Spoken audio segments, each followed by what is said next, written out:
Obra Odisea del autor Homero. Esta es una versión de Carlos García Gual. A continuación se leerán los cantos del 4 al 6. Canto 4. Llegaron ellos a los valles de la fragosa Lacedemonia. Y allá se encaminaron al palacio del glorioso Menelao. Le encontraron celebrando con sus muchos parientes un festín por el doble matrimonio de su hijo y de su irreprochable hija. A esta la enviaba para el hijo de Aquiles, quebrantador de las filas enemigas, porque ya en Troya antaño había prometido y afirmado que se la entregaría y los dioses favorecían el cumplimiento de la boda. Así que él la remitía con 5 carros y caballos para que hiciera el viaje hasta la muy famosa ciudad de los Mirmídones, donde aquel era soberano. Y en Esparta había elegido a la hija de Alector para su hijo, el vigoroso Megapentes, que había tenido tardío de una esclava. A Helena los dioses no le concedieron más descendencia después de que en un primer parto diera a luz a su encantadora hija, a Hermíone, que tenía la belleza de la áurea Afrodita. Con que allá celebraban el banquete los vecinos y familiares del glorioso Agamenón, gozando del banquete en la gran mansión de alto techo. Para ellos cantaba y tocaba la lira un divino Aedo, y 2 volatineros a los sones que marcaba la melodía, pirueteaban en medio de la concurrencia.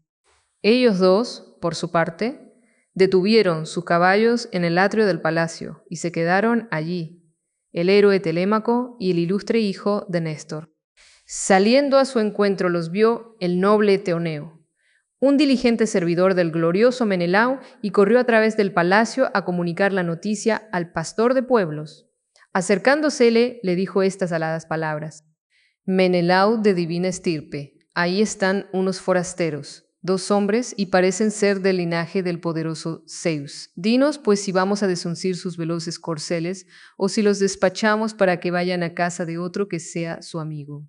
Enfadándose mucho, le respondió el rubio Menelao: No eras tan torpe, Eteoneo Boetoida, en el pasado, pero ahora balbuceas bobadas como de niño. ¿Cuántas veces hemos comido nosotros en la hospitalaria mesa de otras gentes de camino hacia aquí? Que Zeus nos evite tal necesidad en el futuro. Ve y desunce los caballos de los forasteros e introdúcelos ante todos para que disfruten del festín. Así habló. El otro apresuróse en cruzar la sala y llamó a otros diligentes criados para que fueran con él. Desataron estos a los caballos sudorosos bajo el yugo y los dejaron atados ante los pesebres de las caballerizas, y les echaron espelta y con ella mezclaron blanca cebada. Apoyaron el carro sobre los relucientes muros y a ellos los introdujeron en la divina mansión. Se admiraban contemplando el palacio del rey de alcurnia divina, pues había como un fulgor de sol o de luna en el interior de la casa de alto techo del famoso Menelao. Y cuando se saciaron de lo que veían ante sus ojos, fueron hacia las pulidas bañeras para darse un baño. Y luego, una vez que los sirvientes los hubieron bañado y los ungieron con aceites, los envolvieron en túnicas y mantos de lana, y fueron a sentarse en unos sillones al lado del atrida Menelao. Una sirvienta les escanció el agua que traía en un aguamanil de oro sobre una bandeja de plata para que se lavaran, y junto a ellos dispuso una pulida mesa. La venerable despensera trajo alimentos y los colocó sobre ella, dejando muchos trozos escogidos en especial favor a los allí presentes. El trinchante les dejó a su alcance, escogiéndoselos platos con carne de todas clases, y les ofreció además unas copas de oro. Haciéndoles una indicación a ambos, les dijo el rubio Menelao: Tomad vuestra comida y regocijaos. Luego, cuando os hayáis saciado de la cena, os preguntaremos quiénes sois entre los hombres, porque no se ha oscurecido en vosotros la estirpe de vuestros padres, sino que sois del linaje de los reyes de divina alcurnia, de los portadores de cetro, porque tal como sois, no pudieron haberos engendrado unos villanos. Así habló y les ofreció el pingüe lomo de un buey, alzando en sus manos el asado que a él mismo le habían servido como una muestra de honor, y ellos lanzaron sus manos sobre las viandas que tenían dispuestas delante.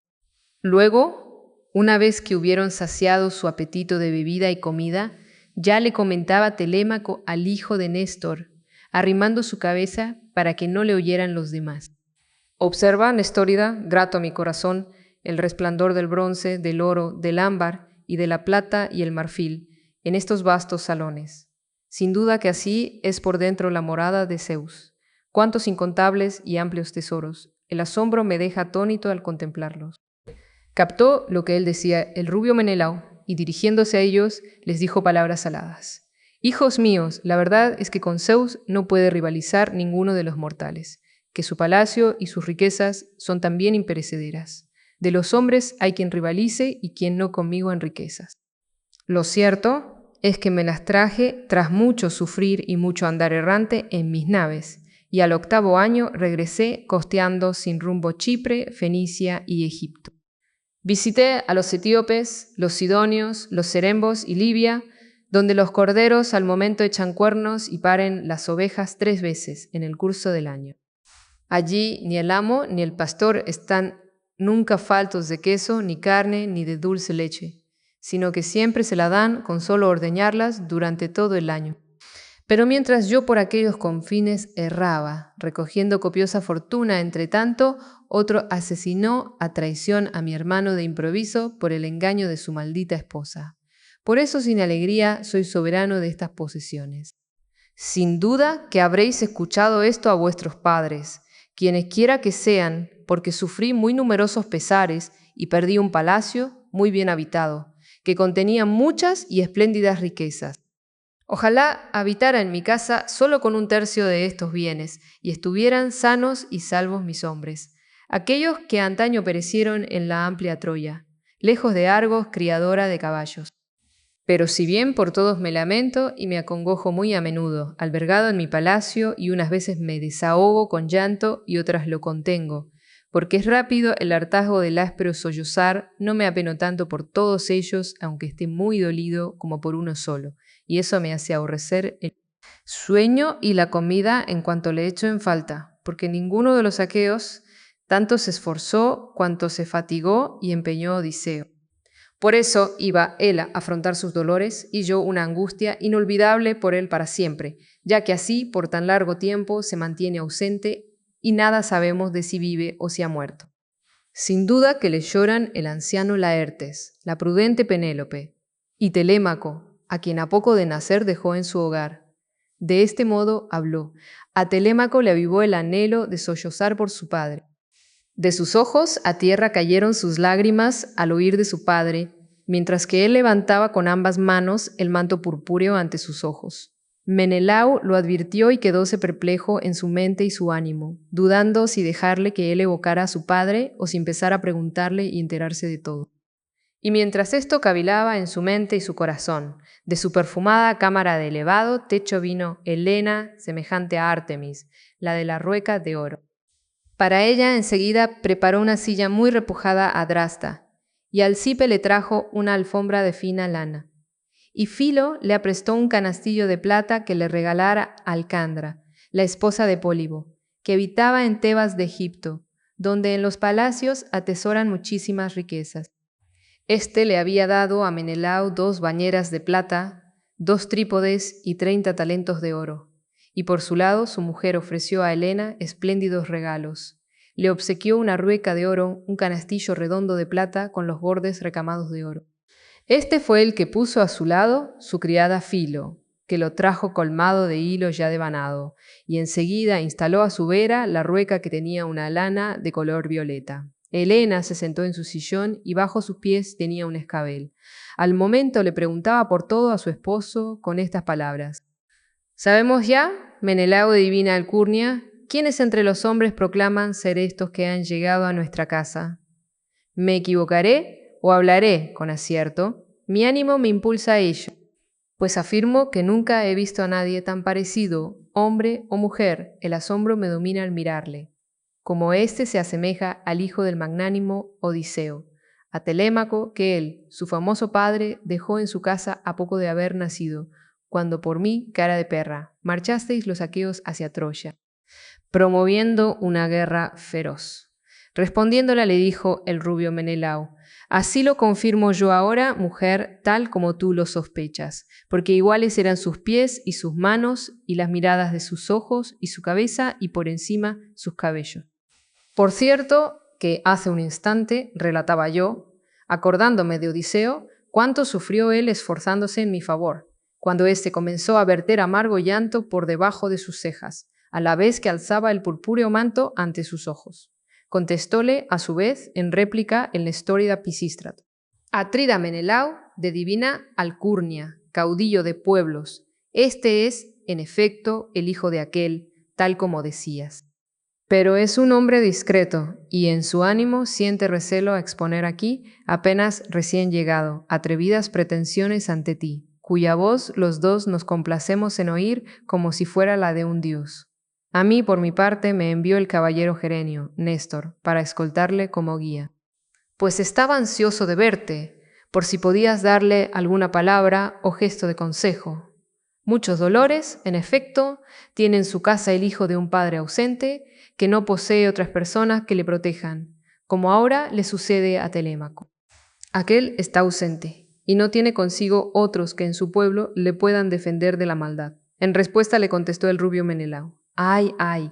¡Qué gran amigo mío era el hombre cuyo hijo ha venido a mi casa, quien por mí padeció numerosos dolores! Le aseguré, sí, que al regresar le estimaría por encima de los demás argivos, si Zeus de amplia voz nos concedía a los dos alcanzar sobre el mar el regreso con nuestras raudas naves. Y en Argos le hubiera ofrecido una ciudad y construido un palacio, haciéndole venir de Ítaca con sus bienes y su hijo, y todas sus gentes, y habría vaciado alguna población de las vecinas que me obedecen como su soberano. Y al establecerse por aquí nos habríamos reunido a menudo. Y nada nos habría distanciado en nuestra amistad y mutuo contento, hasta que nos encubriera la negra nube de la muerte. Pero acaso eso suscitó la envidia de algún dios, el mismo que a él, desdichado, a él solo, lo privó del regreso.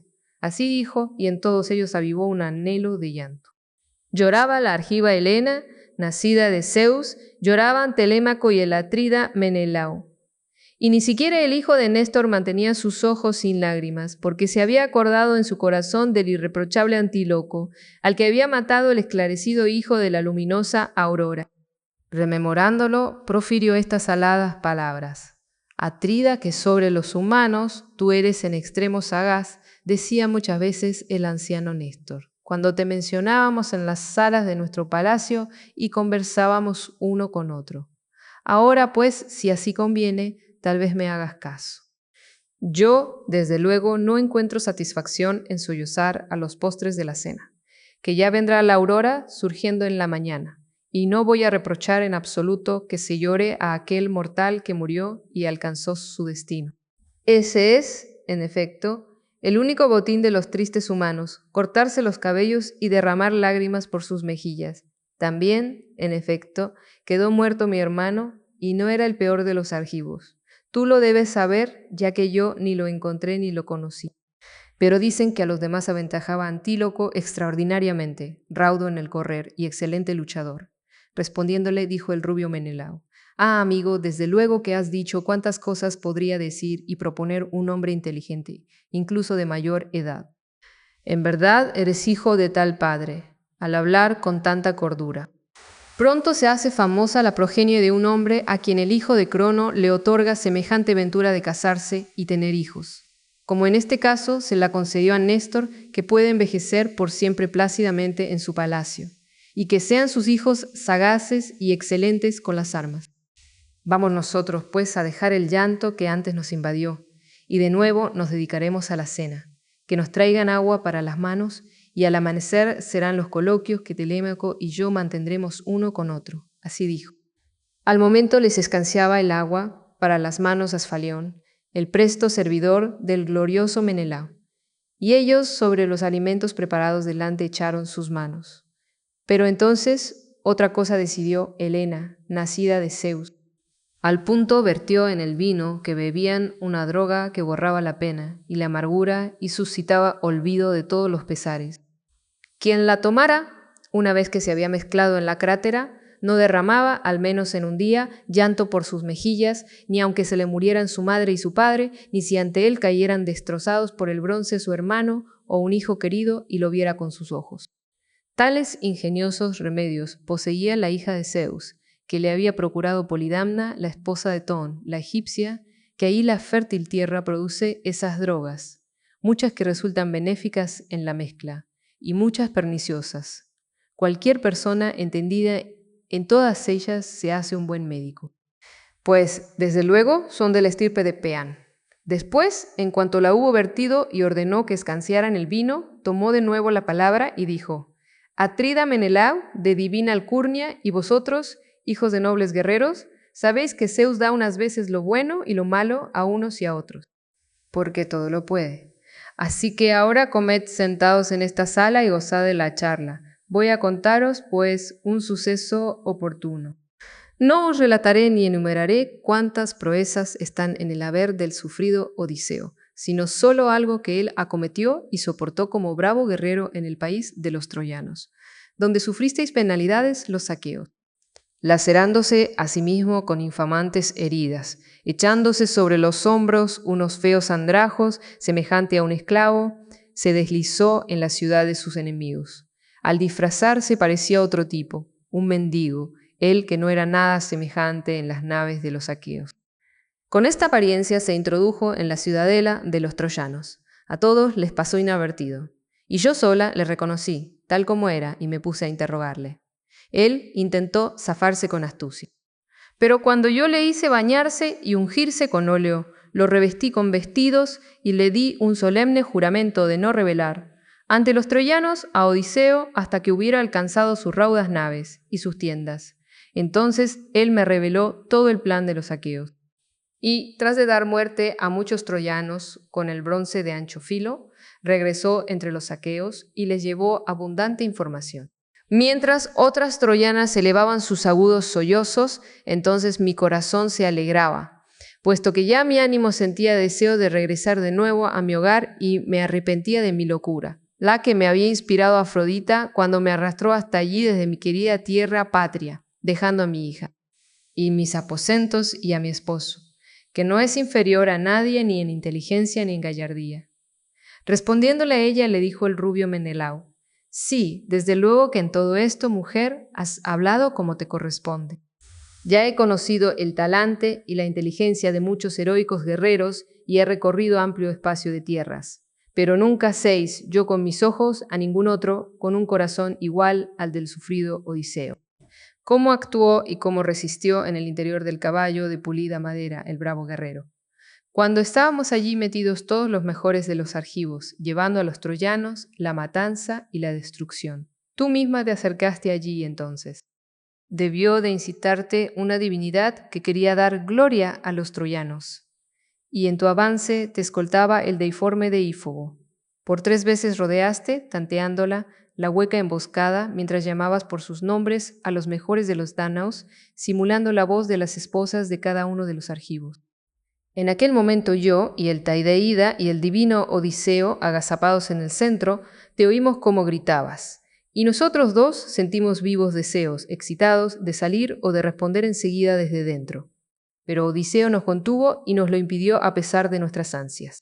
Allí todos los demás hijos de los aqueos estaban en silencio, y solo Anticlo se disponía a contestar a tus voces, pero Odiseo le tapaba la boca con sus manos sin miramientos, y logró salvar a todos los aqueos y lo contuvo hasta que a ti te apartó de allá Palas Atenea.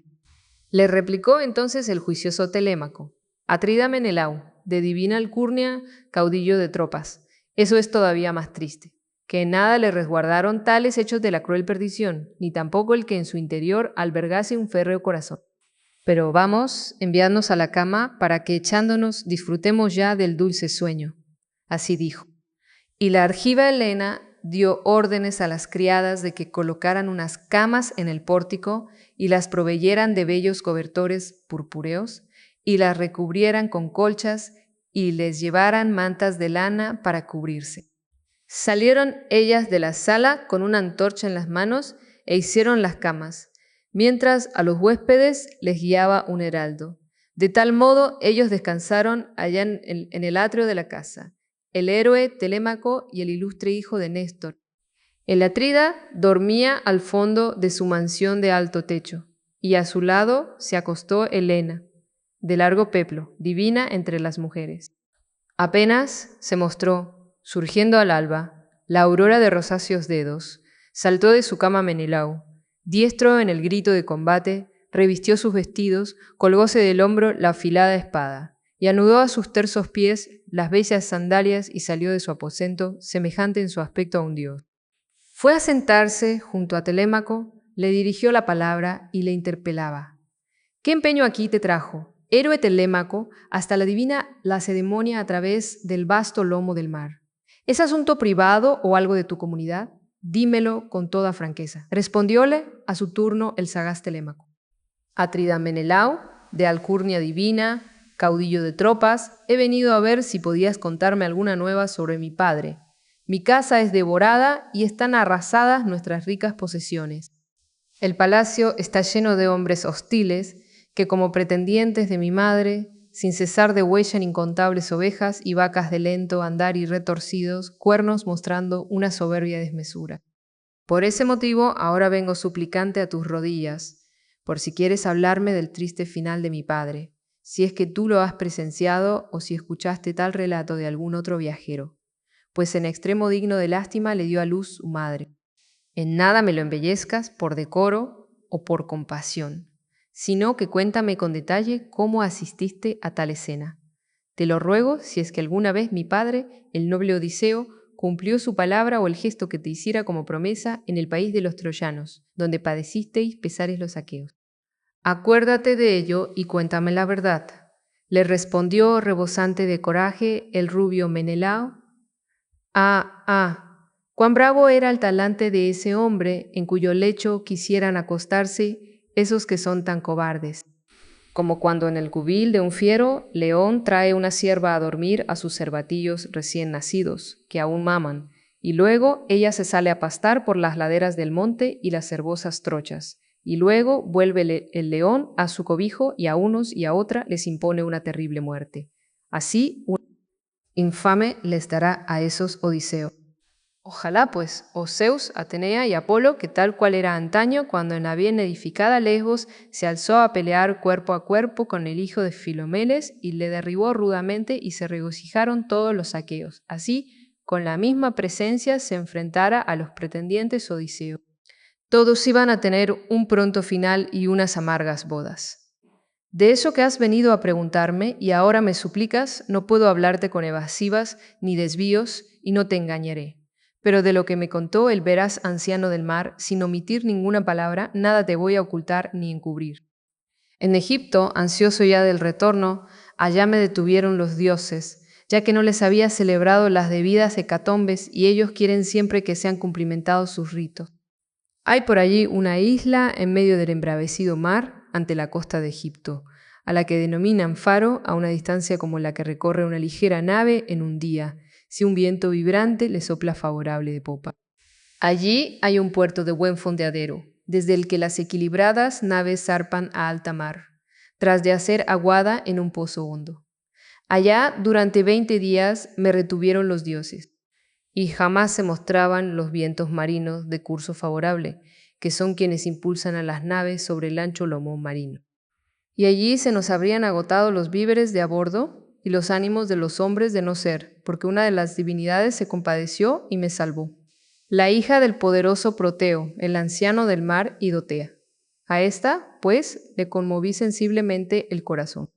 Y ella me salió al paso cuando yo vagaba solitario lejos de mis camaradas, quienes vagando sin rumbo acostumbraban a pescar con sus curvos anzuelos mientras el hambre les roía el estómago. Ella se alzó en pie a mi lado y me dijo: ¿eres así en extremo necio extranjero, o tan flojo de entendimiento, o es que por propia voluntad te abandonas y te deleitas en sufrir dolores? Porque desde luego estás apresado en la isla y eres incapaz de encontrar algún remedio en tanto que ya flaquea el ánimo de tus compañeros. De tal modo habló y yo, contestándole, la dije al momento: voy a hablarte con franqueza, quienquiera que tú seas de las diosas, pues no me encuentro acá detenido por mi voluntad, sino que debo de ser culpable de algo a los ojos de los inmortales que habitan el extenso cielo.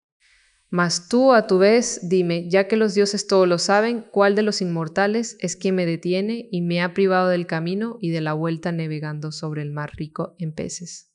Así hablé y enseguida me contestó la divina entre las diosas: pues bien, yo voy a hablarte con sinceridad, extranjero.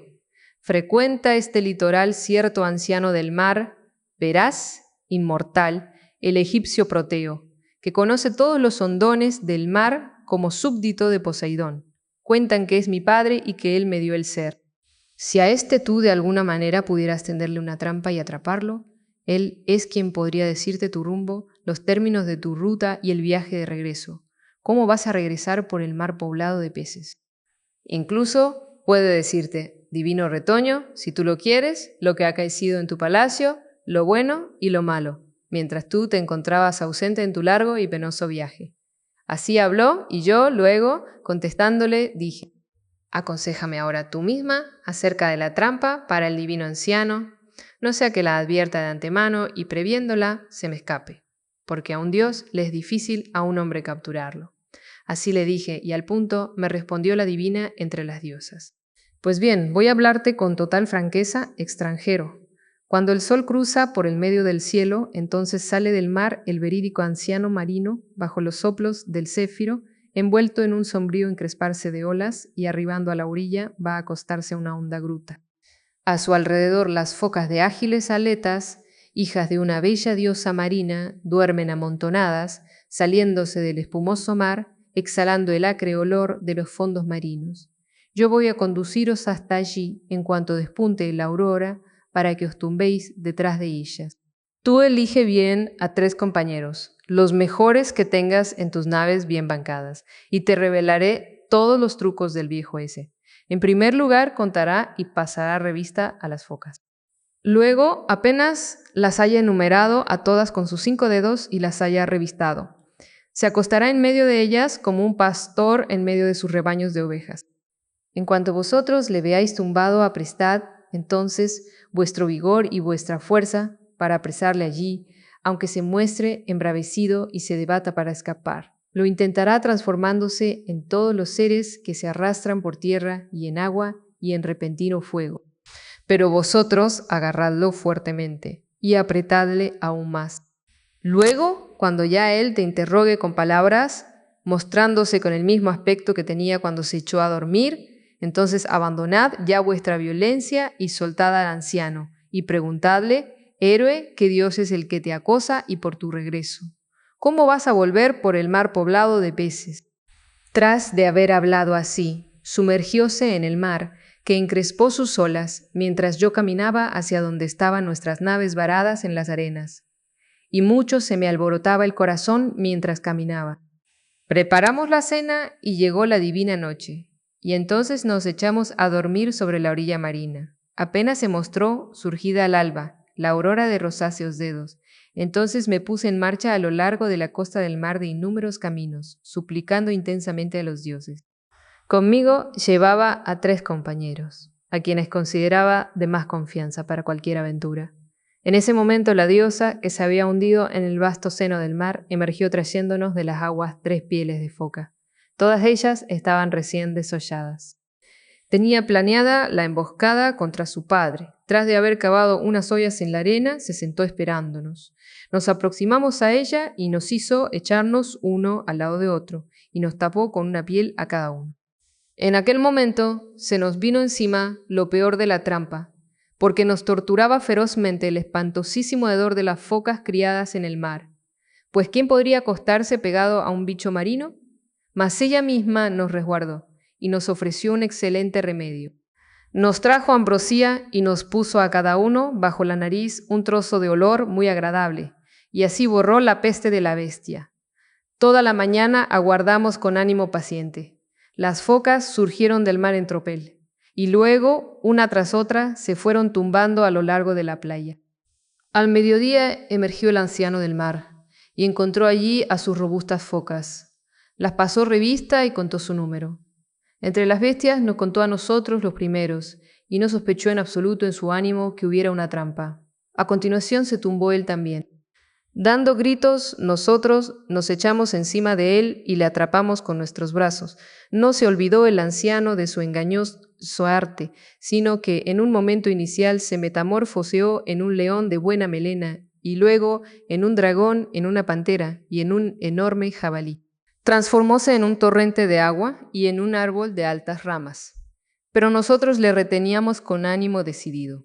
Así que, después de haberse fatigado, el viejo, conocedor de trucos, comenzó a preguntarme con palabras y me dijo: ¿Quién, pues, de las divinidades a ti, hijo de Atreo, te ha aconsejado tal ardid para que me tendiera esta trampa y me apresaras en contra de mi voluntad?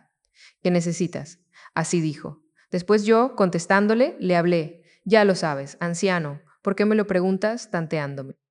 Que aquí, en esta isla, estoy detenido y se me encoge en mi interior mi corazón. ¿Con qué dime tú? Pues los dioses todo lo saben. ¿Quién de los inmortales me retiene y me priva de mi viaje? ¿Y cómo he de lograr mi regreso por la mar rica en peces? Así le hablé y él, respondiéndome al punto, me dijo: Pues es que debías haber hecho cumplidos sacrificios a Zeus y a los demás dioses antes de embarcarte, a fin de que lo más pronto posible llegaras a tu patria navegando por el vinoso mar.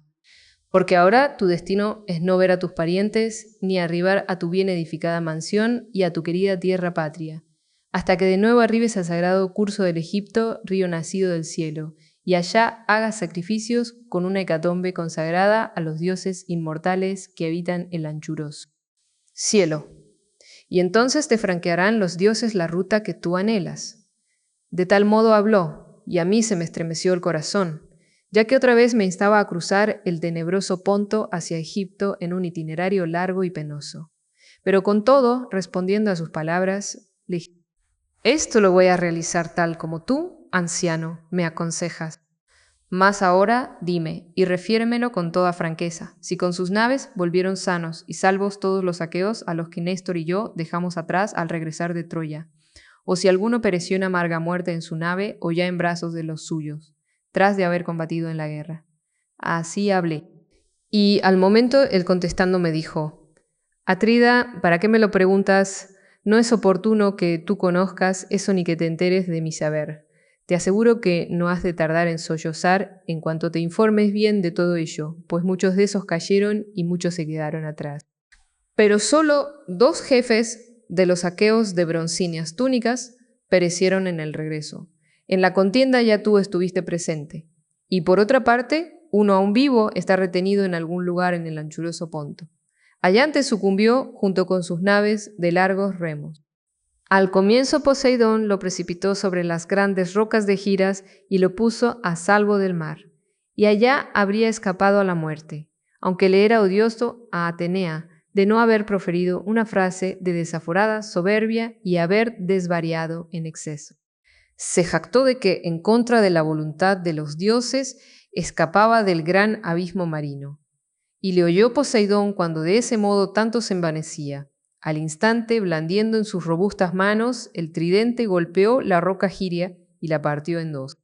Y de los fragmentos, el uno quedó allí y se hundió en el mar el otro, en el que se encontraba Yante en el momento de su gran desvarío, y lo arrastró al fondo del inmenso mar embravecido. De tal modo murió entonces éste, pues se ahogó en el salado oleaje. Pero tu hermano escapó y logró evitar entonces a las parcas en sus ligeras naves. Le puso a salvo la soberana Hera. No obstante, cuando ya iba a doblar el escarpado promontorio de Maleas, allí le arrebató una tempestad y le arrastró por el alta mar poblada de peces. En medio de su gran congoja, hasta un confín del predio en donde antaño tenía su mansión Tiestes, y que ya entonces habitaba el hijo de Tiestes, Egisto, de modo que desde allí parecía que su regreso sería sin pesares. De nuevo los dioses mudaron el viento favorable, y ellos consiguieron arribar a su patria. Alborozado puso, en efecto, los pies en suelo patrio, y paseaba y besaba su tierra patria. Cálidas lágrimas fluían de sus ojos al ver la tierra tan amada. Y entonces, desde una atalaya, le avistó un centinela, que ahí había llevado y apostado Egisto de traicioneramente, y a éste le había prometido como salario 2 talentos de oro. Vigilaba allá todo el año para que no le pasara desapercibido al cruzar por aquel lugar y pudiera luego recobrar su coraje guerrero. Se precipitó a dar la noticia al pastor de pueblos, y enseguida Egisto dispuso una trampa taimada. Eligiendo entre el pueblo a los 20 mejores guerreros, proyectó la emboscada mientras que, por otro lado, ordenaba preparar un festín.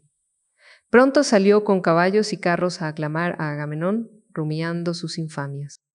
Sin que él lo advirtiera, lo atrajo a la muerte y lo asesinó en el banquete, como quien mata a una vaca ante el pesebre. Ninguno de los compañeros del Atrida sobrevivió de los que lo escoltaban, y ninguno tampoco de los de Egisto, que fueron aniquilados en su palacio. Así habló. A mí entonces se me desgarró el corazón y me eché a llorar tendido sobre la arena, y mi ánimo ya no deseaba vivir por más tiempo ni ver la luz del sol. Al cabo de un rato, cuando ya me sacié de llorar y de revolcarme de nuevo, entonces me habló el verídico anciano del mar. Hijo de Atreo, no persistas en llorar por más tiempo tan obstinadamente, porque no vamos a encontrar ningún remedio.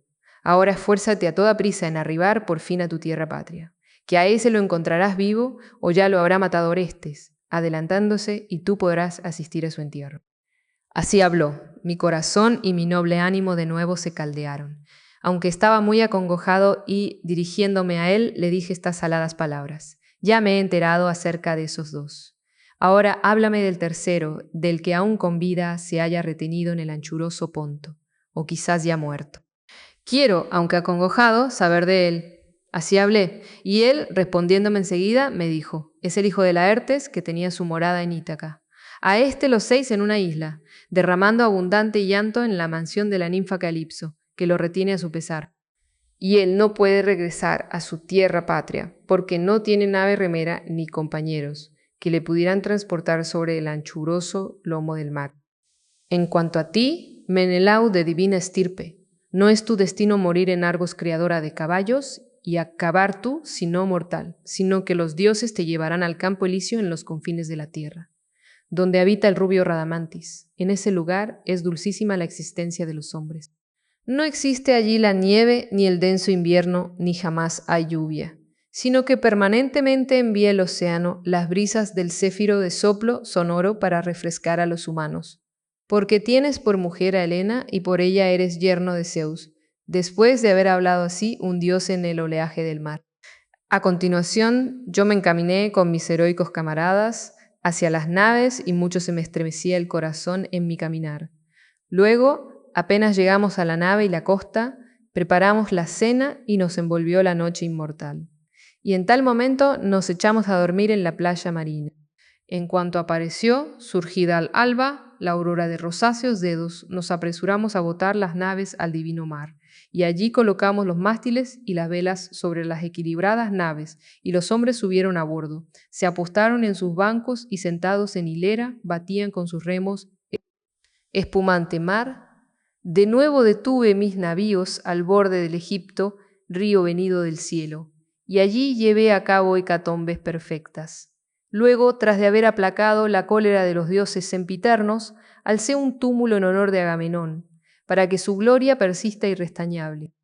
Tras cumplir todo esto, me lancé a navegar, y los inmortales me otorgaron un viento propicio, y ellos me condujeron raudamente hasta mi querida patria.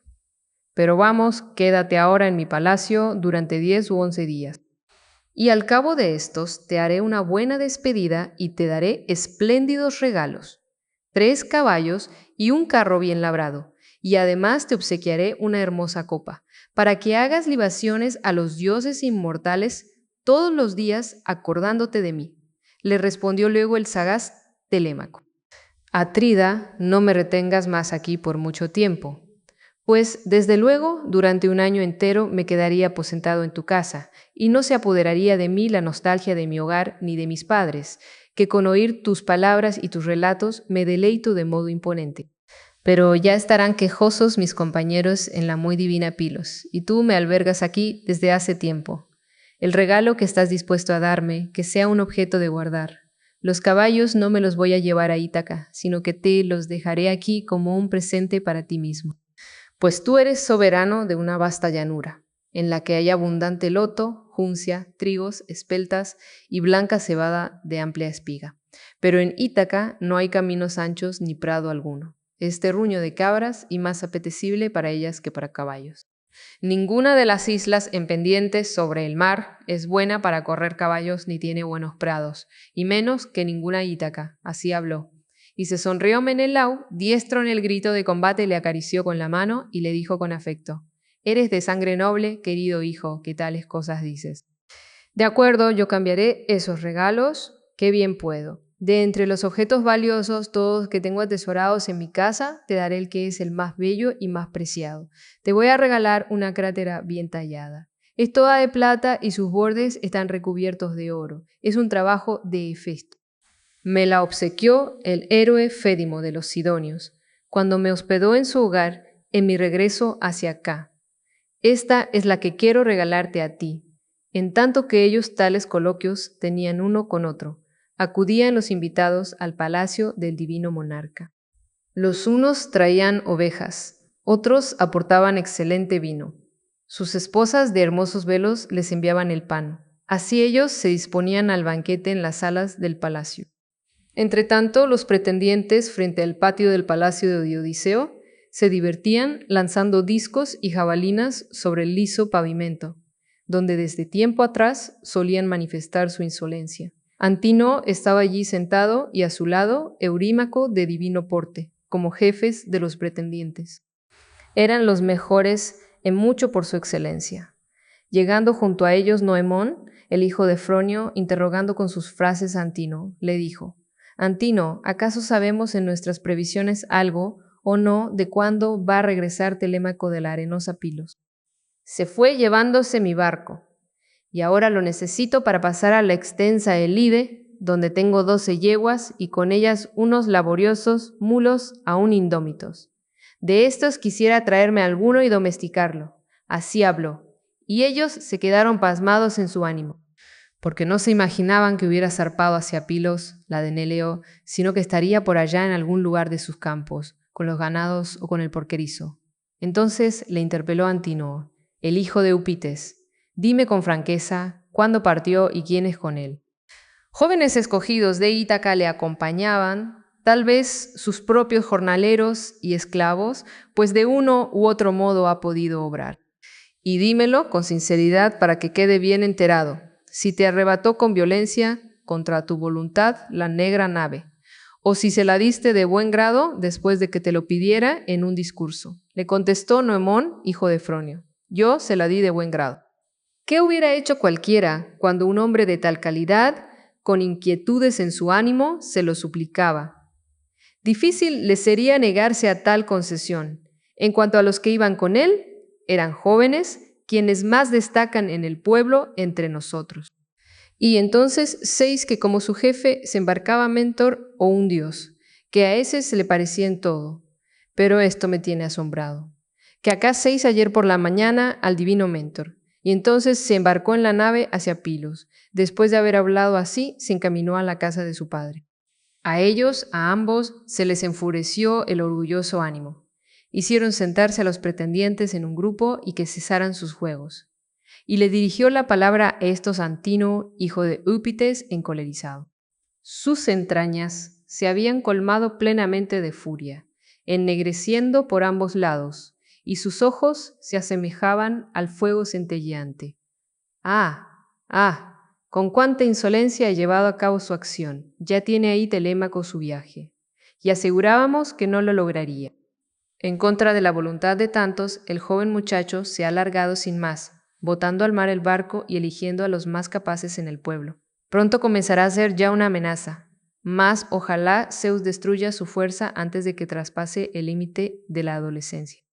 Pero, venga, dadme una nave rápida y 20 compañeros, a fin de que le prepare una emboscada a su vuelta, y voy a acecharle en el paso entre Ítaca y la encrespada Samos, para que le sea funesta esta navegación en busca de su padre. Así dijo. Entonces todos lo aclamaban y le daban ánimo. Al momento después, levantándose, se dirigieron al palacio de Odiseo, mas tampoco Penélope anduvo largo tiempo ignorante de los planes que los pretendientes cavilaban en sus entrañas, porque se lo contó el heraldo Medonte, que se había enterado de sus propósitos cuando estaba fuera en el patio, allí donde ellos tramaban su emboscada, y corrió a comunicárselo a Penélope, atravesando el palacio.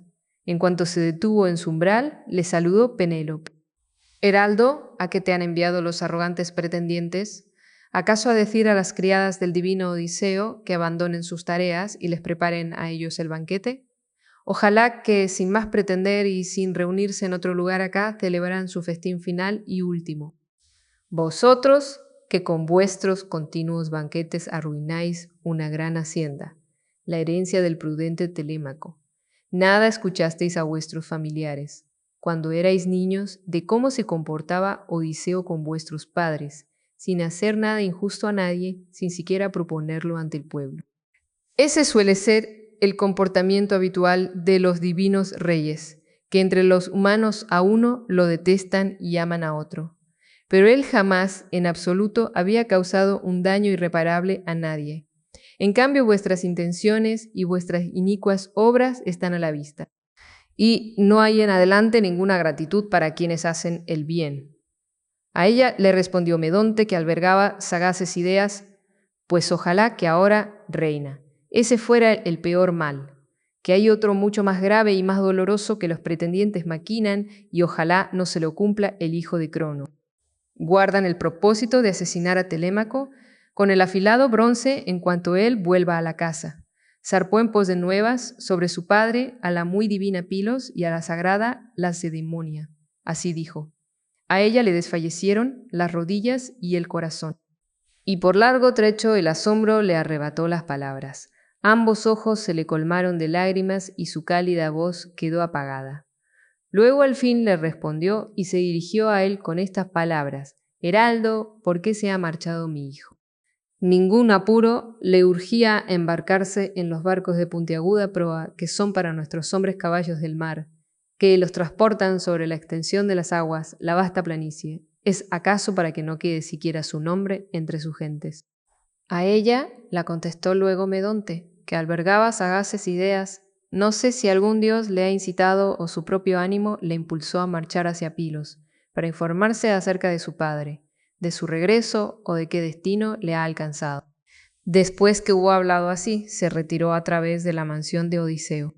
A ella la invadió una pena que la aniquilaba y ni siquiera tuvo ánimos para sentarse en una silla, de las muchas que había en el palacio, sino que se agazapó sobre el umbral de su bien construido dormitorio, sollozando lastimosamente. A su alrededor sollozaban todas las criadas que había en la mansión, jóvenes y viejas. A ellas, entre incontenibles gemidos, les dijo Penélope: Oídme, amigas, en demasía me ha dado dolores el olímpico por encima de todas las demás mujeres que en mis tiempos se criaron y fueron. Yo que, primero, perdí a mi noble esposo de ánimo leonino, destacado por virtudes de toda clase entre los dánaos, tan noble que su fama amplia se extiende por Grecia y el corazón de Argos. Ahora, en otro embate, las tormentas me han arrebatado a mi hijo querido, lejos de mis estancias, sin gloria, y ni siquiera me enteré de su partida. Crueles vosotras, que no os decidisteis en vuestro corazón, ninguna a despertarme en mi lecho, sabiendo bien en vuestro interior cuando él se marchaba en su cóncava nave negra. Ah, si yo me hubiera enterado de que él se lanzaba a tal viaje. Entonces seguro que se habría quedado, por muy ansioso que estuviera del camino, o me habría dejado muerta en este palacio. Pero que alguien vaya a llamar a prisa al viejo Dolio, el esclavo mío, el que me donó mi padre cuando vine a esta casa y que está al cargo de mi jardín de muchos árboles, para que muy rápido se presente ante Laertes y le cuente todo esto, a ver si él, forjando en su mente algún plan, acude a dar un susto a estas gentes que arden en ansias de acabar con el vástago del divino Odiseo. Entonces le contestó su querida aya Euriclea: Hija querida, mátame ahora, tú con el fiero bronce, o déjame en palacio. De ningún modo he de ocultarte mi relato. Yo sabía todo eso y le proporcioné cuanto me pedía, trigo y vino dulce, y logró también de mí un solemne juramento, que no te lo confesaría hasta que llegara el 12º día, o que tú misma sintieras anhelos de enterarte de su ausencia, para que no desgarraras con tus llantos tu bella piel. Así que, dándote un baño, revistiendo tu cuerpo con vestidos limpios y subiendo a tus aposentos altos con tus servidoras, haz súplicas a Atenea, hija de Zeus portador de la égida, porque ella en efecto va a salvarle incluso de la muerte, y no agobies a un anciano ya agobiado.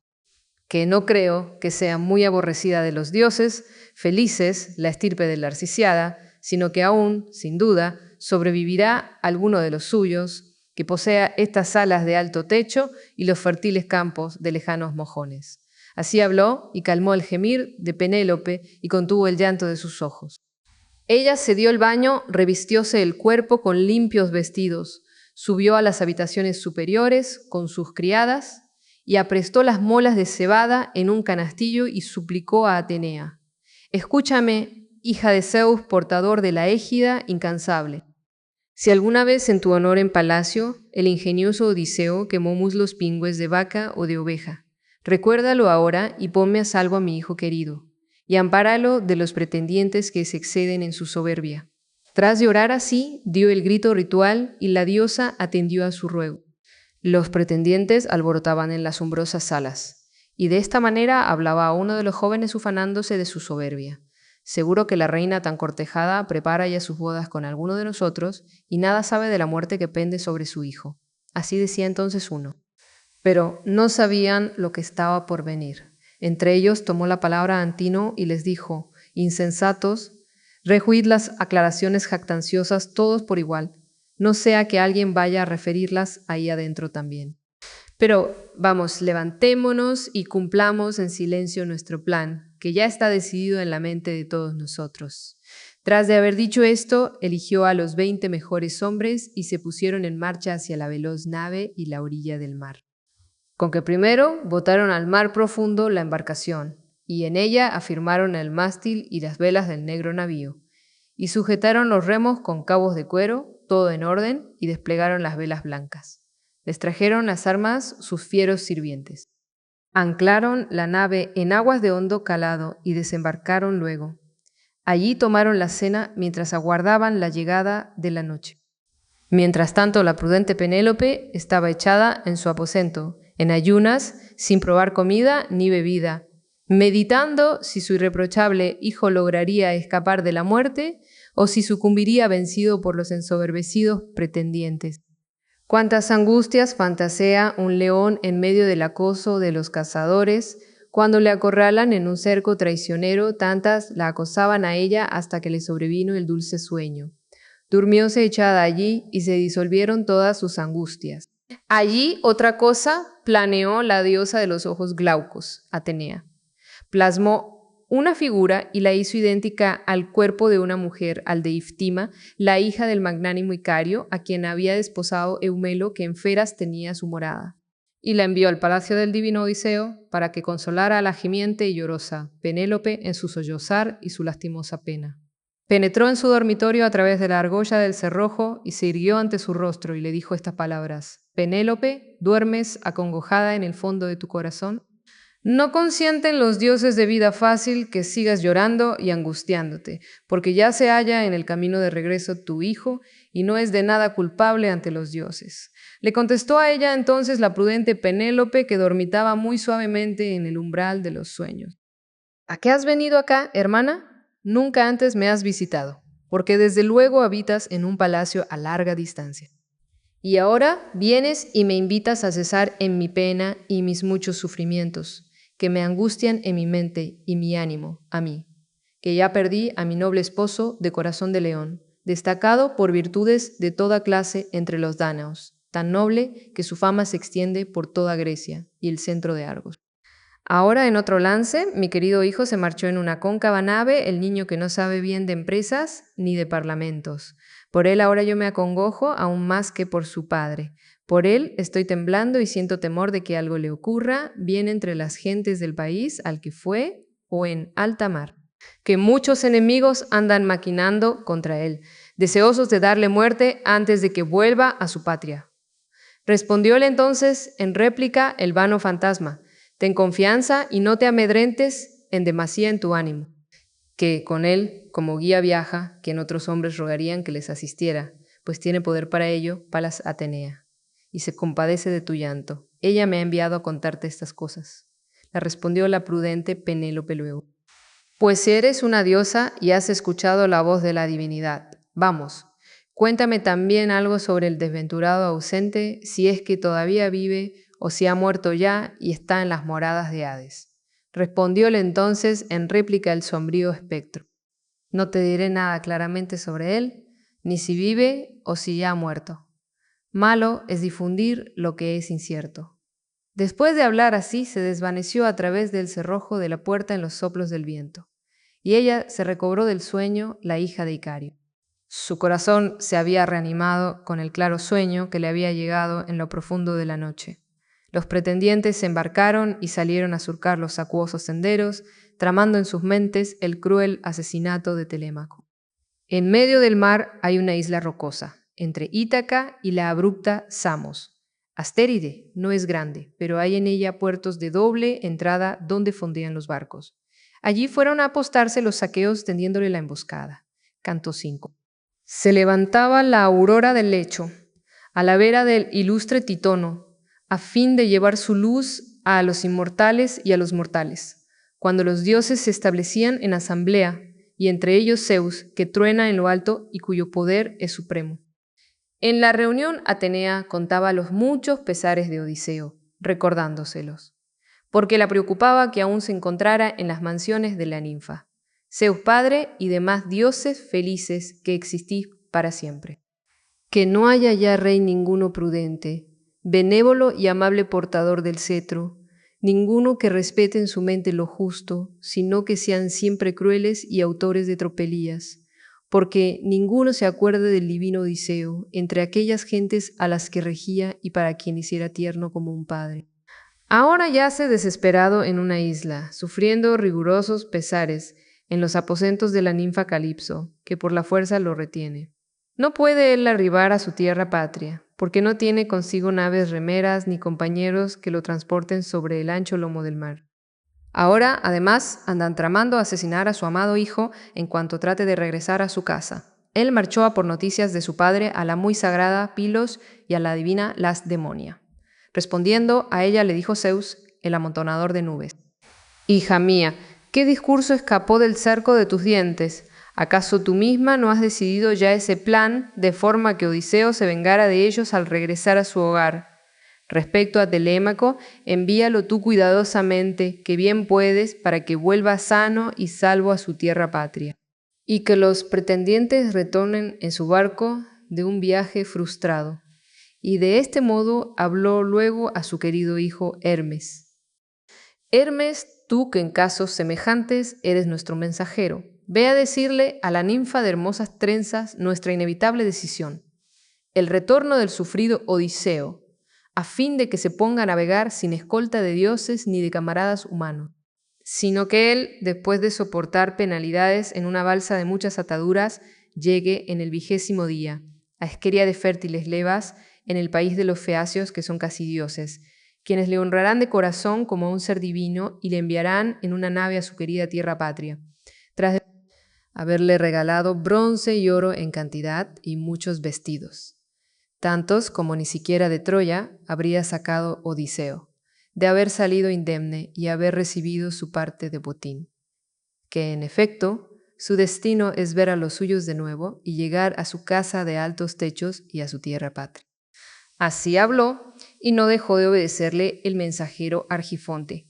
Al instante se anudó en sus pies las bellas sandalias de oro imperecederas que le transportaban sobre el agua y la tierra sin límites a la par de las ráfagas del viento. Tomó consigo su varita, con la que hechiza los ojos de los hombres de quien quiere, y con la que, a su vez, también despierta a los durmientes. Con ella en sus manos se echó a volar el poderoso Argifonte. Descendiendo a la Pieria, se lanzó desde el éter al mar. Avanzó luego por sobre las olas semejante a una gaviota, que da caza a los peces en los tremendos repliegues del estéril mar y se moja en la espuma salada sus presurosas alas. Parecido a esta, viajaba sobre las numerosas olas Hermes. Mas cuando ya arribó a la isla, que estaba lejana, entonces salió del mar de color violeta, echando a andar sobre la tierra firme, hasta que llegó a la vasta cueva en la que habitaba la ninfa de hermosas trenzas, y la encontró a ella en su interior. En el hogar ardía un gran fuego, y el olor del cedro de aromática madera, y el de la tuya, al quemarse, se dejaba sentir desde lejos en la isla. Y dentro ella cantaba con bella voz, mientras manejando el telar con su áurea lanzadera tejía. En derredor de la cueva había crecido un bosque frondoso, que poblaban el aliso, el álamo y el fragante ciprés. Allí anidaban aves de amplias alas, búhos, gavilanes y cornejas marinas de pico alargado que encuentran su faena en el mar. Allí mismo En torno a la cóncava gruta se había extendido una rozagante viña, que estaba colmada de racimos. 4 fuentes en hilera manaban con agua clara, cercanas entre sí y orientadas cada una hacia un lado, y a ambos costados florecían los prados herbosos de violetas y apio silvestre. Hasta un inmortal que por allí llegara se asombraría contemplando el paisaje y se sentiría regocijado en su corazón. Entonces allí se detenía y lo admiraba el mensajero Argifonte, y tras un rato de contemplarlo todo a su gusto, enseguida se dirigió hasta la anchurosa caverna. No dejó de reconocerlo al verlo de frente Calipso, la divina entre las diosas, porque los dioses no son desconocidos unos de otros, aunque alguno tenga muy apartada su morada. En cuanto al magnánimo Odiseo, no lo halló en el interior de la cueva, sino que él sollozaba sentado en la orilla, donde muchas veces, desgarrando su ánimo con llantos, gemidos y pesares, escrutaba el mar estéril derramando lágrimas. A Hermes preguntóle Calipso, la divina entre las diosas, después de haberle ofrecido un espléndido y magnífico asiento, ¿por qué a mi casa has venido, Hermes de la varita de oro, honorable y querido? Hasta ahora, al menos, no solías visitarme nunca. Dime lo que tramas. Mi ánimo me incita a cumplirlo, si es que puedo cumplirlo, y si es algo que pueda hacerse. Pero antes sígueme, para que te ofrezca unos presentes de hospitalidad. Tras haber hablado así, la diosa dispuso una mesa que colmó de ambrosía y mezcló el rojo néctar. Entonces tomó bebida y alimento el mensajero Argifonte, y una vez que hubo comido y saciado su ánimo con la comida, entonces en respuesta le dirigió estas palabras. Me preguntas, diosa, ¿a qué vengo yo? Un dios, y al momento te expondré francamente mi mensaje, pues a eso me invitas. Zeus me manda venir aquí en contra de mi deseo. ¿Quién por propio impulso cruzaría a la carrera tan inmensa extensión de agua salada? Tampoco hay cerca ciudad alguna de hombres que en honor de los dioses ofrezcan sacrificios y excelentes hecatombes. Sin embargo, de ningún modo es posible a otro dios esquivar o incumplir el designio de Zeus portador de la égida. Afirma que contigo habita un hombre, mucho más desdichado que los demás, de los guerreros que combatieron en torno de la ciudad de Príamo durante 9 años, y al 10º arrasaron la ciudad y se volvieron a su casa. Pero en el regreso ofendieron a Atenea, que sobre ellos lanzó un viento funesto y grandes olas. Entonces perecieron todos los otros, sus nobles compañeros, pero a él hasta aquí le impulsaron el vendaval y el oleaje. A ese ahora te manda que lo despidas a toda prisa, pues no es su destino morir acá lejos de los suyos, sino que por designio divino ha de ver a su familia y regresar a su mansión de alto techo y a su tierra patria. Así habló, y estremecióse Calipso, la divina entre las diosas. Y tomando la palabra le replicó estas palabras aladas. Sois crueles, dioses, envidiosos en extremo de otros, y os irritáis contra las diosas que se acuestan con hombres sin reparos, cuando alguna hace a uno compañero de lecho. Así cuando la aurora de rosáceos dedos raptó a Orión. Entonces tanto os irritasteis los dioses de fácil vida contra ella que al cabo lo mató en Ortigia la santa Artemis, asaeteándolo con sus suaves flechas. Así, cuando Deméter de hermosas trenzas, cediendo a su pasión, compartió su amor y su lecho con Jación en la gleba labrada 3 veces. No tardó en enterarse Zeus que lo mató asaeteándolo con un fulgente rayo. Así ahora, de nuevo, os irritáis conmigo, dioses, porque conviva con un hombre mortal. A él yo lo salvé, cuando subido sobre la quilla, solitario vagaba. Después de que Zeus golpeando su rauda nave con el fulgente rayo, la quebró en medio del Ponto Vinoso. Allí entonces perecieron todos sus otros compañeros, pero a él hasta aquí le arrastraron el vendaval y el oleaje. Yo lo trataba con cariño y lo cuidaba, e incluso le propuse hacerlo inmortal e inmune a la vejez para siempre. Pero, puesto que de ningún modo es posible a otro dios esquivar e incumplir el designio de Zeus portador de la égida, que se vaya, ya que él me lo manda y ordena, por el mar estéril. Pero yo no puedo transportarlo a otra parte. No tengo en mi casa ni naves ni compañeros que puedan escoltarlo sobre el ancho lomo del mar. No obstante, le aconsejaré benévola, y nada le ocultaré a fin de que sin grandes daños alcance su tierra patria. A ella le contestó a su vez el mensajero Argifonte. Despídele ahora sí y evita la cólera de Zeus. no sea que te guarde rencor y sea luego duro contigo. Cuando así hubo hablado, se alejó el fuerte Argifonte, mientras ella, la venerable ninfa, se dirigía al encuentro con Odiseo, tras de haber acatado el mensaje de Zeus. Lo encontró, pues, sentado en la orilla. Nunca estaban sus ojos secos de lágrimas y consumía su dulce vida añorando su regreso, porque ya no le contentaba la ninfa. Pasaba, sin embargo, las noches por necesidad en la cóncava gruta, al lado de la que le amaba sin amarla él. Pero durante los días, sentado en las rocas de la costa, desgarrando su ánimo con llantos, gemidos y pesares, escrutaba el mar estéril derramando lágrimas. Deteniéndose junto a él, le habló la divina entre las diosas: «Desdichado, no te me lamentes más ni aquí consumas tu vida, porque ya voy a despedirte de muy buen grado.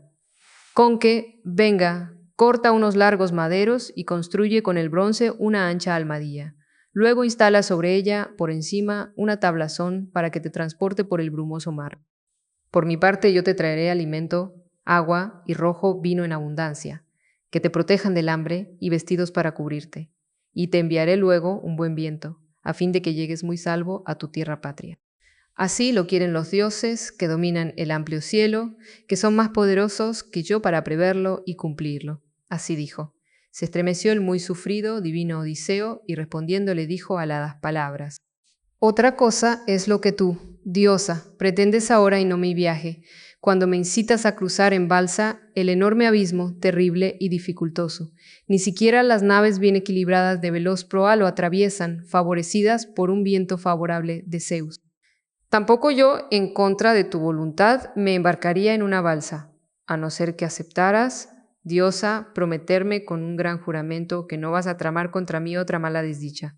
Así habló, y sonrióse Calipso, la divina, entre las diosas, y le acarició con la mano y le dirigió su palabra, diciendo: «Qué taimado eres, y desde luego no tienes un vano entendimiento. ¿Qué palabras te has decidido a decirme en voz alta? Que atestigüen ahora la tierra y el ancho cielo arriba, y el agua que emana de la Estigia, que es el juramento máximo y más tremendo que hay entre los dioses dichosos. Esto, que no voy a tramar contra ti ninguna otra mala desdicha, sino que pienso y te aconsejo lo que para mí meditaría en caso de que me alcanzara un apuro tan grande. Tengo, en efecto, una recta intención y no hay en mi pecho un ánimo de hierro, sino compasivo». Tras de hablar así, echó a andar ágilmente la divina entre las diosas, y Odiseo al punto caminaba tras los pasos de Calipso. Llegaron a la cóncava cueva la diosa y el humano. Allí él se colocó en el asiento del que se había levantado Hermes, y la ninfa dispuso a su alcance todo tipo de comida para que comiera y bebiera lo que comen y beben los mortales. Ella se sentó enfrente del divino Odiseo, y para ella trajeron las sirvientas ambrosía y néctar. Tendieron ambos sus manos sobre los manjares preparados extendidos delante. Luego, una vez que se hubieron saciado de comida y bebida, comenzó la charla Calipso, la divina entre las diosas. «La arteada del linaje divino, Odiseo de muchos recursos, con que ya ahora enseguida quieres marcharte a tu querida tierra patria, que te vaya bien, aún así. Más si supieras en tu mente cuántos rigores es tu destino soportar antes de regresar a tu tierra patria. Quedándote acá conmigo guardarías esta casa y serías inmortal, aunque añoraras contemplar a tu esposa, a la que anhelas de continuo todos los días. Me jacto, desde luego, de que no soy inferior a ella, ni en figura ni en talle, porque de ningún modo es normal que las mortales rivalicen en figura ni belleza con las inmortales». Contestándole a ella, le dijo el muy astuto Odiseo: «Diosa soberana, no te enfurezcas conmigo por eso. Sé también yo muy claro todo esto, que la prudente Penélope es inferior a ti en belleza y en figura al contemplarla cara a cara, y ella es mortal, y tú inmortal e inmune a la vejez. Pero aún así quiero y anhelo todos los días llegar a mi casa y conocer el día del regreso. Si alguno de los dioses me ataca de nuevo en la vinosa alta mar, los soportaré con un corazón sufridor en mi pecho, pues ya muy numerosos pesares pené y aguanté en medio de las olas y de la guerra. Que ahora se añada este a aquellos». Así habló. Luego se sumergió el sol y llegó la tiniebla. Retirándose ambos al fondo de la cóncava gruta, gozaron del trato amoroso acostándose juntos. En cuanto apareció nacida al alba la aurora de rosáceos dedos, al momento Odiseo se vistió la túnica y el manto, mientras que la ninfa se ponía una amplia vestidura de un blanco brillante, suave y graciosa, y en torno al talle se ajustó un hermoso cinturón de oro y un velo sobre su cabeza. Y al momento se ocupaba del viaje del magnánimo Odiseo. Le entregó una gran hacha adecuada a sus manos, de bronce afilada por ambos lados. Tenía un excelente mango de olivo bien ajustado. Le dio también una suela bien pulida. Y le guió en su camino hasta el extremo de la isla, donde habían crecido altos árboles, el aliso y el álamo, y el abeto que se alarga hasta el cielo, resecos desde antaño y de dura corteza, que podían flotar ligeros. Marchó a su casa ella, Calipso, divina entre las diosas, mientras él talaba los maderos. Presurosamente concluyó su trabajo. Derribó 20 en total y los hacheó con el bronce luego y los pulió sabiamente, y los enderezó con una plomada. Entonces le trajo un taladro Calipso, divina entre las diosas, y los taladró todos y los ajustó unos con otros, y los ensambló con clavijas y junturas. Cuanto un hombre, buen conocedor de las artes de la construcción, redondearía el fondo de un amplio navío de carga, tanto de amplia hizo Odiseo la balsa. Luego construía la cubierta colocando ensamblados apretados maderos y la remataba con enormes tablones. Y sobre ella alzaba un mástil y la entena ensamblada con él.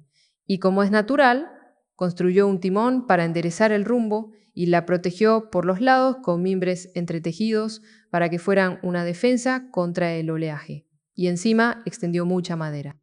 Entonces le trajo Calipso, divina entre las diosas, telas para hacerse unas velas, y él se fabricó también estas diestramente. Ató a ellas cuerdas, cables y bolinas, y con unas estacas botó la almadía al divino mar. Era el cuarto día y en este quedó todo acabado. Así que al quinto lo despedía de su isla divina Calipso, después de lavarle y de haberle vestido un perfumado ropaje. La diosa le puso a bordo un odre de negro vino, otro grande de agua, y provisiones en un saco. A bordo le había llevado muchos víveres apetitosos. Y le envió un viento benéfico y suave, alegre desplegó las velas al viento el divino Odiseo, al tiempo que sentado al timón enderezaba el rumbo sabiamente. Y no caía el sueño sobre sus párpados mientras él contemplaba las Pléyades y Bootes que se sumerge tardío y la Osa, que llaman por sobrenombre el carro, que por allí gira y acecha a Orión, y es la única privada de los baños en el océano. Pues le había aconsejado Calipso, divina entre las diosas, que surcara el alta mar teniéndola siempre a mano izquierda. 17 días navegó cruzando el Ponto y al 18º se le aparecieron los montes sombríos de la tierra de los Feacios, por donde le estaban más cerca. Le parecieron como un combado escudo en medio del neblinoso mar. Pero el poderoso sacudidor de la tierra, que regresaba de entre los etíopes, le vio desde lejos, desde los montes Solimos, pues quedó a su vista mientras todavía navegaba por alta mar. El dios se enfureció aún más en su corazón y sacudiendo la cabeza habló así a su ánimo. ¡Ay, ay, ay! Sin duda que los dioses tramaron algo nuevo respecto a Odiseo mientras yo estaba junto a los etíopes. Ahora está ya cerca de la tierra de los feacios, donde es su destino escapar del aluvión de desgracias que le acosa. Pero afirmo que aún le daré un montón de desdicha. Tras hablar así, reunía nubarrones y blandiendo su tridente, alborotó el mar. Excitó todas las furias de los vientos de varios rumbos, y con nubes recubrió a la vez la tierra y el mar. Desde el cielo caía de golpe la noche, y juntos se lanzaron el Noto y el Euro y el borrascoso Céfiro y Bóreas nacido en el alto éter, revolviendo un enorme oleaje. Entonces desfallecieron las rodillas y el corazón de Odiseo, y angustiándose dijo entonces a su magnánimo corazón: «¡Ay de mí infeliz! ¿Qué va a sucederme al final ahora? Temo que la diosa me haya dicho toda la verdad. Cuando me dijo que en alta mar, antes de alcanzar mi tierra patria, sufriría de nuevo dolores. Todo eso ahora va a cumplirse. ¿Con qué nubarrones cubre Zeus el amplio cielo y revuelve el mar y ya se desbocan las ráfagas de todo tipo de vientos? Ahora tengo segura una desastrosa muerte. 3 y 4 veces dichosos los dánaos que antaño murieron sirviendo en favor de los atridas en la amplia llanura de Troya. Ojalá que también yo hubiera muerto y cumplido mi destino en aquel día, cuando muchísimos troyanos me lanzaron encima sus lanzas de punta de bronce al costado del cadáver de Aquiles. En tal caso habría obtenido honores fúnebres y me habrían dado gloria los aqueos. Ahora, en cambio, está predestinado que me arrebate una muerte miserable. Mientras lo decía, una ola enorme, precipitándose terrible desde la altura, lo alcanzó de lleno y volteó como un torbellino la balsa. Lejos de la balsa cayó él, y el timón se escapó de sus manos. Por la mitad quebróle el mástil, el terrible turbión de los vientos mezclados que llegaba, y lejos la vela y la entena cayeron en el mar. Quedó él sumergido un largo rato, y no pudo recobrarse enseguida del embate de la tremenda ola, porque le pesaban los vestidos que le había proporcionado la divina Calipso. Al fin emergió y de su boca vomitó la amarga agua salada que le chorreaba en abundancia por la cabeza.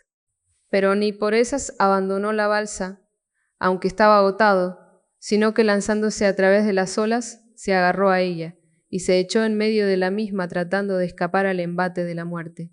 La arrastraba el gran oleaje en su curso hacia acá y hacia allá, como cuando el bóreas otoñal arrastra los cardos por la llanura, y se amontonan espesos unos con otros. Así, a lo largo del mar la arrastraba hacia acá y hacia allá. Unas veces el noto se la lanzaba al Bóreas para que la impulsara, y otras veces el Euro se la cedía al Céfiro para que la persiguiera. Pero le vio la hija de Cadmo, hino leucótea de hermosos tobillos, que antes había sido una mortal dotada de voz humana, y que ahora en el fondo del mar comparte la gloria de los dioses. Ella se compadeció de Odiseo, que vagaba sufriendo pesares, y semejante a una gaviota voladora surgió de las aguas. Se posó en la ensamblada Almadía y le dijo su palabra. Malaventurado, ¿por qué Poseidón que sacude la tierra se encolerizó tanto contigo ferozmente y tantos daños produce contra ti? Con todo no va a acabar contigo ahora, por muy enfurecido que esté. Así que actúa del modo siguiente, ya que me pareces inteligente. Quítate esas ropas y abandona la balsa a que se la lleven los vientos, y nadando con tus brazos, esfuérzate en regresar a la tierra de los feacios, donde es tu destino que consigas salvarte. Toma este velo divino para que lo extiendas bajo tu pecho, y no temas sufrir nada ni morir. Mas en cuanto arribes con tus brazos a la tierra firme, suéltalo y lánzalo de nuevo al vinoso punto bien lejos de la tierra, y ponte de espaldas al tirarlo hacia atrás. Apenas hubo dicho esto, la diosa le entregó el velo, y ella se sumergió en el tempestuoso mar semejante a una gaviota, y una negra ola la cubrió. Se quedó entonces indeciso el divino y muy sufrido Odiseo, y dijo, abatido, a su magnánimo corazón, ¡ay de mí! Temo que otra vez alguno de los dioses ande tramando contra mí una trampa cuando ahora me incita a abandonar la Almadía. Pues bien, aún no voy a obedecerle, porque con mis ojos he visto remota la tierra en donde dijo que encontraré refugio. Con que actuaré del siguiente modo, que me parece que es lo mejor, mientras los troncos se mantengan ajustados en su ensamblaje. Entre tanto me quedaré aquí soportando estos tormentos, y si luego el oleaje descuartiza la balsa, me echaré a nadar, ya que no está a mi alcance prever algo mejor. Mientras que esto él meditaba en su mente y su ánimo, alzó Poseidón, sacudidor de la tierra, una gigantesca ola, enorme y espantosa, pronta a deslomarse, y la lanzó contra él. Como el viento embravecido desparrama un montón de pajas secas, y las dispersa por todos lados, así la ola desparramó los maderos de la Almadía. Pero Odiseo se asió a uno, encaramándose como sobre un potro de carreras, y allí se despojó de las ropas que le había ofrecido la divina Calipso. Enseguida extendió el velo bajo su pecho y se zambulló de cabeza al mar poniendo por delante sus manos, dispuesto a nadar. Le vio el poderoso sacudidor de la tierra y moviendo su cabeza dijo para sí mismo, así ahora, tras sufrir muchos daños, vaga a la deriva por el mar, hasta que consiga juntarte con humanos del linaje de Zeus. Mas ni aun así confío en que quede saciado de desgracia. Diciendo esto, azuzó a sus caballos de hermosas crines y se fue a Egas, donde tiene un famoso palacio. Pero Atenea, la hija de Zeus, maquinó otra cosa. Entonces detuvo los embates de los demás vientos y a todos los mandó cesar y tumbarse. Impulsó al impetuoso Bóreas y ante él abatió las olas, hasta que se encontrara entre los feacios amigos del remo Odiseo de estirpe divina, escapando de la muerte. Allí durante 2 noches y 2 días en el denso oleaje marchó a la deriva, y muchas veces su corazón presintió su final. Pero cuando ya el tercer día anunció la aurora de hermosas trenzas, ya entonces cesó el viento y se impuso una calma serena. Y divisó cercana a la tierra, aguzando mucho la vista, al ser levantado por una gran ola. Tan anhelada como se aparece a los hijos la vida de su padre, que yace padeciendo los fuertes dolores de la enfermedad, consumiéndose durante largo tiempo. Y una odiosa divinidad lo tiene postrado y los dioses, según lo anhelado, lo liberan de la calamidad.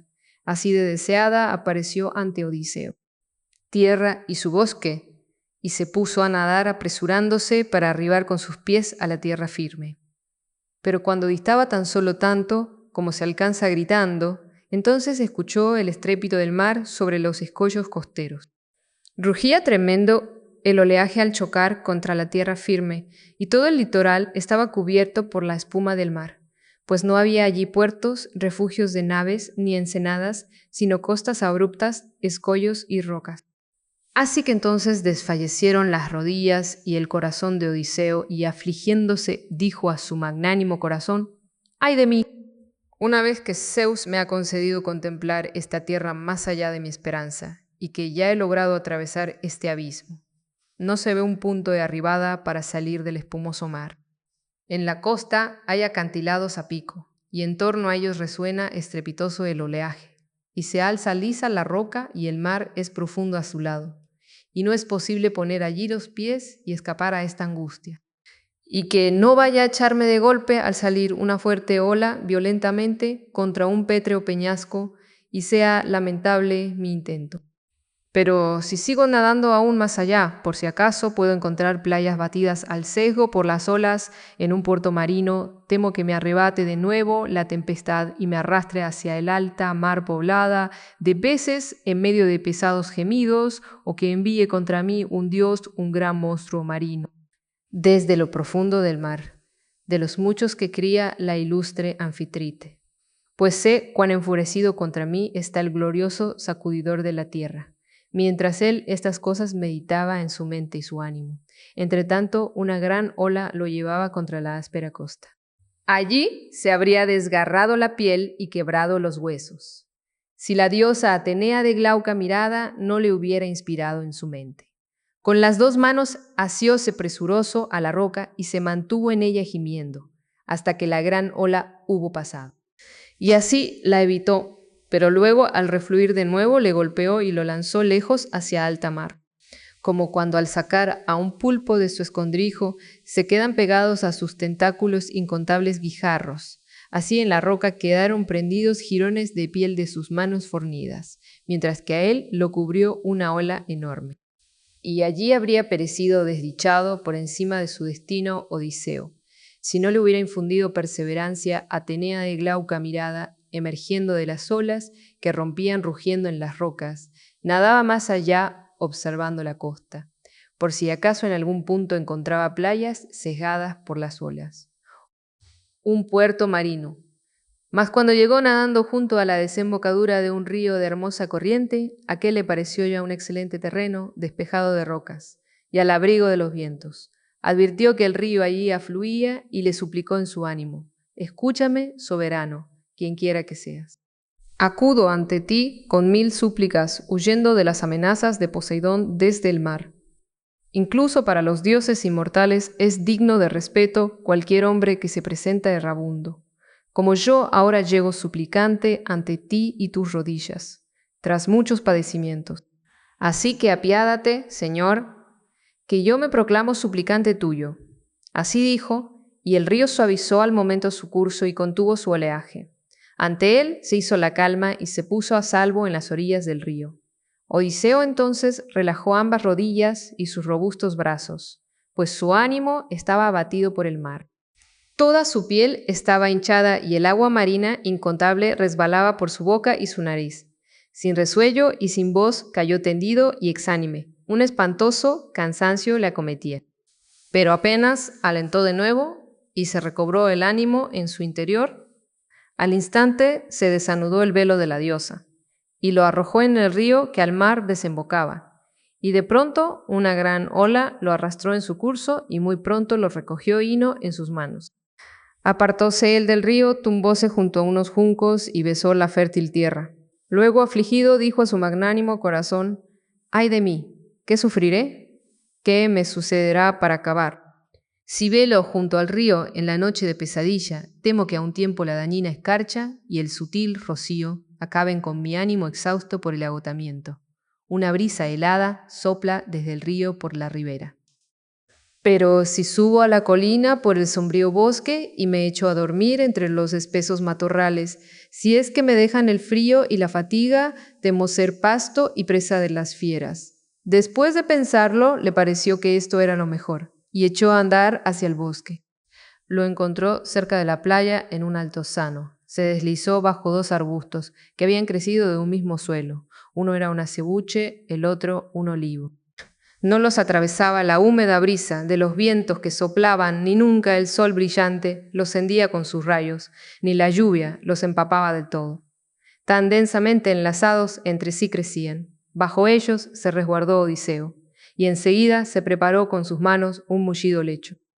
Pues había un montón de hojas por el suelo, tantas como para abrigar a 2 o a 3 hombres en la época invernal, por dura que se presentara.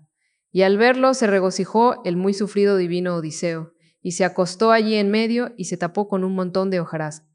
Como cuando alguien que no tiene otros vecinos recubre un tizón con negra ceniza en una linde del campo, conservando la semilla del fuego para no encenderlo luego de otro. Así se recubrió Odiseo con el follaje. Atenea derramó sueño en sus ojos para que cuanto antes descansara de su penosa fatiga, cerrando sus párpados. Canto 6, mientras él allí dormía, el muy sufrido divino Odiseo, abrumado por el sueño y la fatiga, Atenea, por su lado, se dirigió al país y la ciudad de los feacios. Ellos en otro tiempo, antaño, habitaban en la espaciosa Hiperea, cerca de los cíclopes, gente ensoberbecida que de continuo les perjudicaban y en la refriega les eran superiores. De allá los sacó y condujo Naucito, semejante a un dios, y les asentó en Equeria, lejos de los hombres laboriosos, y construyó una muralla en torno a la ciudad, y edificó las casas, levantó templos a los dioses, y repartió las tierras de labor. Pero éste, sometido a su destino mortal, habíase ido ya al Hades y entonces lo regía Alcino, conocedor de los designios de los dioses. A su morada dirigióse la diosa Atenea de ojos glaucos, que preparaba el regreso del magnánimo Odiseo. Se encaminó al dormitorio muy adornado en que estaba acostada una doncella semejante a las diosas inmortales en su figura y su prestancia, Nausica, la hija del magnánimo Alcino. Cerca estaban sus 2 criadas, que tenían una belleza propia de las Gracias, una a cada costado de la entrada, y las hojas espléndidas de la puerta estaban cerradas. Ella, como una ráfaga de aire, se deslizó ligera hasta el lecho de la joven. Se detuvo sobre su cabeza y le dirigió la palabra, tomando la figura de la hija de Dimante, renombrado por sus naves, que era de su misma edad y a la que tenía gran cariño. Tomando su figura, le habló la de glaucos ojos. «Atenea, Náusica, ¿por qué tan negligente te parió tu madre? Tienes descuidados tus magníficos vestidos y tu matrimonio está próximo. Entonces necesitas vestir bellas ropas y ofrecérselas a los tuyos que te llevarán al altar. Pues de esos hechos se acrecienta el honor noble entre los hombres y de eso se alegran el padre y la honorable madre. Así pues, vámonos a lavar en cuanto despunte el alba. Yo iré contigo también como compañera para que enseguida lo dispongas, porque no vas a ser ya doncella por mucho tiempo. Pues ya pretenden tu mano los más nobles de todos los feacios del país, de donde es también tu linaje. Con que venga, solicita a tu ilustre padre antes del alba que te apreste un par de mulas y un carro, para llevarte los justillos, los peplos y los espléndidos mantos. Eso te conviene a ti misma mucho más que ir andando, ya que los lavaderos distan mucho de la ciudad. En cuanto hubo hablado así, marchóse Atenea de ojos glaucos al Olimpo, donde cuentan que está la morada siempre segura de los dioses. No es batida por los vientos, ni la empapa la lluvia, ni la nieve la cubre, sino que allí se extiende un aire límpido y sereno y la envuelve una radiante claridad. En ella se regocijan los felices dioses todos los días. Hacia allá se marchó la de los ojos glaucos, después de haber aconsejado a la joven. Al instante apareció la aurora de hermoso trono, que despertó a Nausicaa de bello peplo. Al pronto ella se preguntó por el sueño y echó a andar por el palacio, a fin de contárselo a sus progenitores, a su padre y su madre, y los halló dentro de la casa. Su madre estaba sentada junto al hogar en compañía de unas criadas, hilando lana teñida con púrpura marina. A él se lo topó cuando ya salía con unos ilustres reyes hacia la asamblea, a donde le convocaban los nobles feacios. Paróse muy a la vera de su querido padre y le dijo: «Querido papá, ¿no puedes prepararme ahora un carro alto de buenas ruedas para que transporte mis preciosos vestidos a lavarlos al río, que los tengo manchados? Incluso a ti te conviene, estando entre los primeros, presidir las deliberaciones, llevando sobre tu cuerpo ropas limpias. Y tienes en tu palacio 5 hijos, 2 casados y 3 solteros en la flor de la edad, que quieren siempre ir al baile con ropas recién lavadas. Y todo eso está a mi cuidado». Así habló, pues se avergonzaba de mencionar ante su padre su pronto matrimonio. Mas él se daba cuenta de todo y respondió con estas palabras: «No voy a escatimar de las mulas, hija mía, ni cualquier otra cosa. Que los siervos te preparen un carro alto de buenas ruedas, provisto de un toldo». Después de hablar así, dio órdenes a los siervos y ellos le obedecían. Prepararon fuera un carro mulero de buen rodaje y trajeron las mulas y las uncieron al carro. La joven sacaba de su aposento espléndidos vestidos. Los puso sobre el bien pulido carro, mientras que su madre depositaba en una cesta comida apetitosa y variada, y la acompañaba con golosinas y le vertía vino dentro de un pellejo de cabra. La joven subió al carro, diole también graso aceite en un frasco de oro para que se lo untara con sus criadas. Empuñó ella el látigo y las espléndidas riendas y las hizo restallar para azuzar la partida. Hubo un tintineo y se pusieron en movimiento las mulas con ímpetu. Llevaban la ropa y a la joven, no sola, ya que con ella marchaban a pie sus sirvientas. Cuando todas llegaron al cauce muy hermoso del río, donde estaban los lavaderos perennes, en cantidad el agua bella manaba para lavar hasta la ropa más sucia. Allí desuncieron ellas las mulas del carro y las arrearon por la orilla del presuroso río a fin de que pasieran la hierba dulce como la miel. Sacaron ellas con sus manos los vestidos del carro y los metieron en el agua oscura, y allí los pisoteaban en las piletas compitiendo en rapidez. Luego, cuando hubieron lavado y limpiado toda la suciedad, extendieron las telas en ringlera a lo largo de la orilla marina, allí justamente donde frotándolos lava el mar los guijarros de la costa. Ellas se bañaron y se ungieron suavemente con aceite, y después tomaron su comida, mientras esperaban a que se secaran los vestidos a los rayos del sol.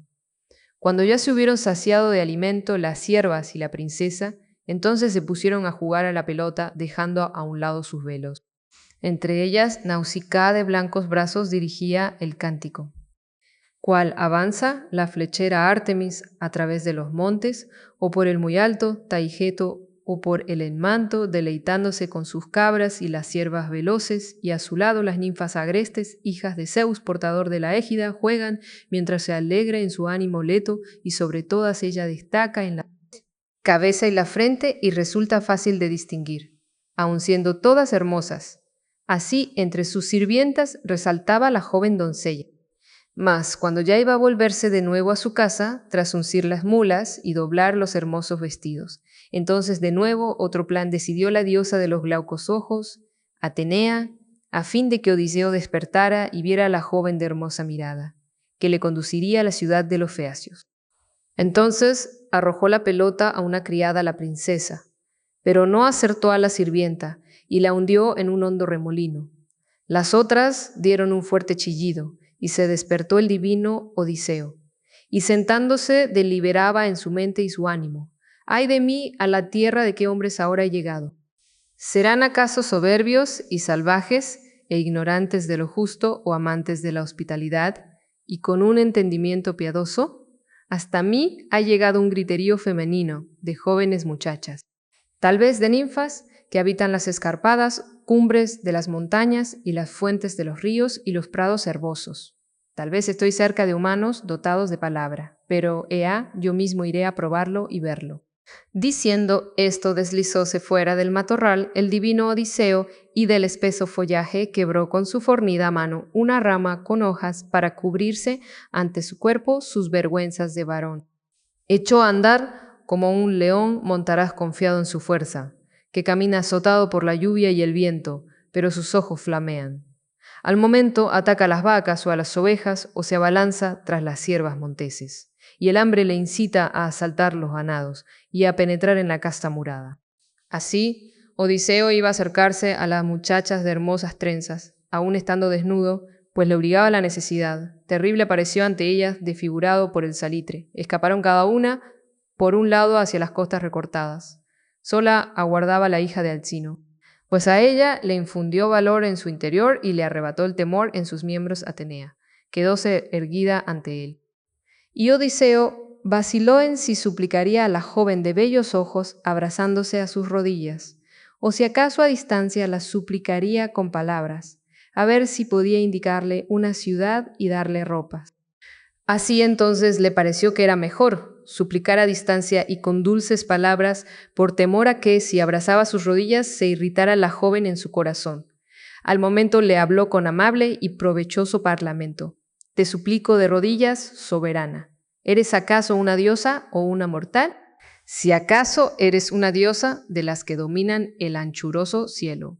Yo a ti te comparo a Artemis, la hija del gran Zeus, por tu belleza, tu figura y arrogancia. Pero si eres una de las mortales que habitan la tierra, 3 veces felices tu padre y tu honorable madre, y 3 veces tus hermanos. Sin duda que se les encandila el ánimo intensamente con alegrías de continuo, cuando contemplan a tan bella flor avanzar en la danza, y dichosísimo, a su vez, en su ánimo, por encima de los demás, el que conquistándote con regalos de boda se te lleve a su casa. Jamás seis ante mis ojos una persona semejante, ni hombre ni mujer. El asombro me domina al contemplarte. Solo una vez en Delos, junto al altar de Apolo, 6 algo semejante, un retoño reciente de palmera que crecía esbelto y erguido.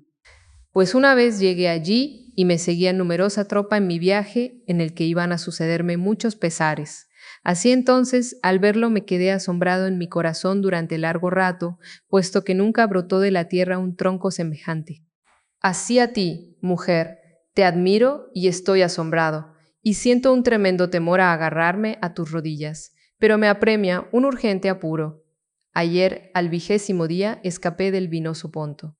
Durante tanto tiempo me arrastraron sin descanso el oleaje y las súbitas borrascas desde la isla de Ogygia. Y ahora acá me ha arrojado una divinidad, tal vez para que todavía también aquí sufra desgracias, pues no creo que vayan a cesar, sino que aún me pondrán por delante muchas los dioses. Pero tú, soberana, compadécete. Tras soportar muchas desdichas, llegué ante ti, la primera, y no conozco a ningún ser humano de los que habitan esta ciudad y esta tierra. Indícame el poblado y dame un trapo para cubrirme, si es que trajiste alguna tela de saco al venir hasta aquí. Que los dioses te den todo cuanto anhelas en tu mente, un marido y una casa, y te otorguen una noble concordia. Pues no hay nada mejor y más amable que esto, cuando habitan un hogar con concordia en sus ánimos un hombre y una mujer. Muchos dolores para sus enemigos y alegrías para sus amigos, y ellos gozan de muy buena fama. A su vez le contestó Nausicaa de blancos brazos: extranjero, no me pareces, desde luego, hombre villano ni insensato. Zeus mismo, el olímpico, distribuye la dicha a los humanos, a los buenos y a los malos, a cada uno según él quiere. Así que a ti te dio eso y tú debes soportarlo aunque te pese. Pero ahora, ya que llegas a nuestra tierra y nuestra ciudad, no carecerás de vestido ni de ninguna otra cosa, de cuantas suele obtener un suplicante en apuros. Te indicaré la ciudad y te diré el nombre de sus gentes. Los feacios pueblan la ciudad y el país, y yo soy la hija del magnánimo Alcinoo, quien en nombre de los feacios ejerce el mando y el poder. Así habló y luego ordenó a las criadas de hermosas trenzas: quedaos a mi lado, sirvientas. ¿A dónde huís al ver a este hombre? ¿Es que pensáis que es algún enemigo? No hay un mortal tan violento, ni lo habrá, que llegue a la tierra de los feacios trayendo la destrucción. Porque somos amigos de los inmortales y vivimos apartados en medio del resonante mar, los más remotos, y no se acerca a tratar con nosotros ningún otro de los mortales. Pero este que aquí ha llegado es algún desdichado que va errante, a quien ahora hay que atender. Pues de Zeus vienen todos los huéspedes y los mendigos, y una dádiva pequeña les es querida, con que dadle sirvientas al extranjero comida y bebida, y lavadle en el río, donde esté al amparo del viento. Así habló, ellas se detuvieron y se animaron unas a otras, y acompañaron a Odiseo hacia un lugar resguardado, como se lo ordenó Nausicaa, la hija del magnánimo Alcínoo. A su lado depositaron un manto, una túnica y ropas, y le ofrecieron el líquido aceite en el dorado frasco, y le invitaban a bañarse en las corrientes del río. Pero entonces se dirigió a las sirvientas el divino Odiseo. Muchachas, quedaos ahí lejos, para que yo solo me lave la salina costra de mis hombros y me unja con el aceite, porque hace mucho que no se acerca a mi piel el ungüento. Delante de vosotras no voy yo a bañarme, porque me avergüenzo de andar desnudo en medio de jóvenes de hermosas trenzas. Así dijo, y ellas se retiraron y se lo contaron a la princesa. Entretanto el divino Odiseo se lavó su cuerpo en el río y la costra salina, que le cubría la espalda y los anchos hombros, y raspó de su cabeza la espuma del mar estéril. Cuando ya se hubo lavado todo y untado con el óleo, se vistió las ropas que le había proporcionado la joven doncella. Atenea, nacida de Zeus, le otorgó entonces un aspecto mejor y más robusto, y de su cabeza dejó brotar una cabellera espesa, semejante a la flor del jacinto. Como cuando recama de oro la plata a un hombre experto, al que le enseñaron su arte variado Hefesto y Palas Atenea, y realiza obras preciosas. Así entonces la diosa derramó la gracia sobre su cabeza y sus hombros. Después se sentó apartándose en la orilla del mar, radiante por su belleza y sus atractivos, y la joven lo contemplaba. Entonces comentaba ella a sus sirvientas de hermosas trenzas: escuchadme, doncellas de blancos brazos, que os diga algo. No es contra el designio de todos los dioses que habitan el Olimpo que este hombre viene a encontrarse con los heroicos feacios. Antes, pues, me pareció que era de ruin aspecto, pero ahora se asemeja a los dioses que dominan el amplio cielo. Ojalá que alguien así fuera llamado mi esposo, viviendo aquí, y que le gustara quedarse en esta tierra. Así que, siervas, dad al extranjero comida y bebida. Así habló, y ellas al momento la atendieron y la obedecían. Junto a Odiseo aprestaron comida y bebida. Cuán vorazmente comía y bebía el muy sufridor divino Odiseo, pues durante largo tiempo estuvo ayuno de alimento. Luego Nausicaa de blancos brazos discurrió otro plan. Doblando las ropas había hecho que las pusieran sobre el hermoso carro, y uncieron las mulas de fuertes pezuñas, y ella subió arriba, y se dirigió a Odiseo. Le llamó y le dijo su palabra.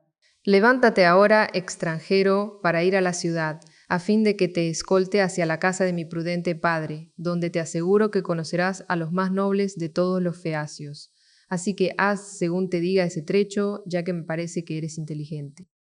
Mientras vayamos por los campos y los labrantíos de los campesinos, sigue ágilmente en compañía de las sirvientas tras del carro y las mulas. Yo marcharé como guía por el camino. Pero luego llegaremos a la ciudad. La rodea una elevada muralla y hay un hermoso puerto a cada lado de la población y una estrecha bocana. Y a lo largo del camino están varadas las naves de curvos costados, pues para todas y cada una hay un fondeadero. Allí está también su ágora, en torno al bello templo de Poseidón, pavimentada con piedras de acarreo bien hundidas en el suelo. Ahí velan por los aparejos de sus negras naves, el cordaje y las velas, y aguzan los remos. Pues no les ocupan a los feacios el arco ni la aljaba, sino los mástiles y los remos de las naves, y los navíos bien construidos, con los que atraviesan ufanos el espumoso mar. Quiero evitar la amarga murmuración de ellos, que haya quien me censure, pues los hay muy insolentes en el pueblo. No fuera a suceder que alguno muy malicioso diga al encontrarnos: ¿quién es ese tipo extraño, grande y apuesto, que sigue a Nausicaa? ¿Dónde lo encontró? ¿Acaso va a ser su marido? Sin duda se trajo desde su navío algún vagabundo, un hombre venido de lejos, puesto que no hay vecinos cerca. ¿Acaso algún dios muy suplicado a los ruegos de ella vino bajando del cielo, y ella lo retendrá todos sus días? Mejor si es que ella con vueltas y revueltas encontró un esposo de otra parte, pues está claro que a los de aquí, de su pueblo, los menosprecia, a los feacios, que muchos y nobles pretenden su mano. Así dirán, y eso para mí puede ser motivo de reproche.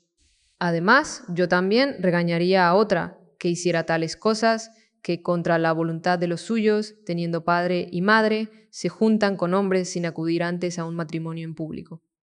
Extranjero, comprende tú mis palabras, a fin de que muy pronto consigas transporte y regreso ofrecidos por mi padre. Verás un espléndido bosquecillo de álamos negros consagrado a Atenea a la vera del camino. En él hay una fuente y en torno hay una pradera. Allí hay un terreno cercado de mi padre y un viñedo en flor, a tal distancia de la ciudad como alcanza un grito. Siéntate allí y aguarda un rato, hasta que nosotras penetremos en la ciudad y lleguemos al palacio de mi padre.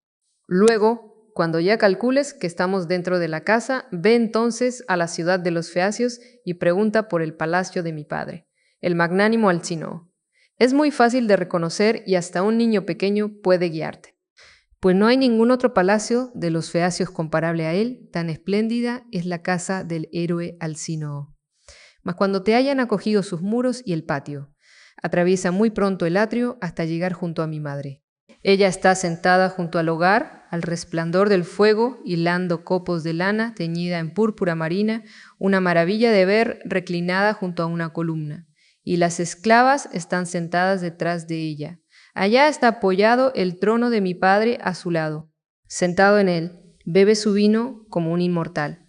Pasando de largo junto a él, echa tus brazos en torno a las rodillas de mi madre, a fin de que gozoso veas pronto el día del regreso, por muy lejos que vivas. Ciertamente, si ella siente en su ánimo amistad por ti, ten esperanza en que verás a los tuyos y llegarás a tu casta, bien fundada, y a tu tierra patria. Tras de hablar así, fustigó con su centelleante látigo a las mulas. Estas abandonaron enseguida el cauce del río. Trotaban bien, y bien afirmaban sus zancadas. Ella tensaba las riendas, de modo que pudieran seguirla las ciervas y Odiseo, y con pericia aplicaba el látigo. Se sumergía el sol, y entonces llegaron al famoso bosquecillo sagrado de Atenea, donde se quedó el divino Odiseo. Al punto, luego oraba a la hija del gran Zeus. Escúchame, hija de Zeus, portador de la égida, indómita diosa. Óyeme, al menos ahora, ya que antes no me escuchaste nunca, cuando andaba vapuleado, cuando me agredía el ilustre sacudidor de la tierra. Concédeme llegar ante los feacios como amigo y digno de su compasión. Así habló suplicando y le escuchó Palas Atenea. Pero no se apareció ante él, pues ella respetaba a su tío paterno, y éste permanecía enojado ferozmente contra el heroico Odiseo, hasta que él llegara a su tierra.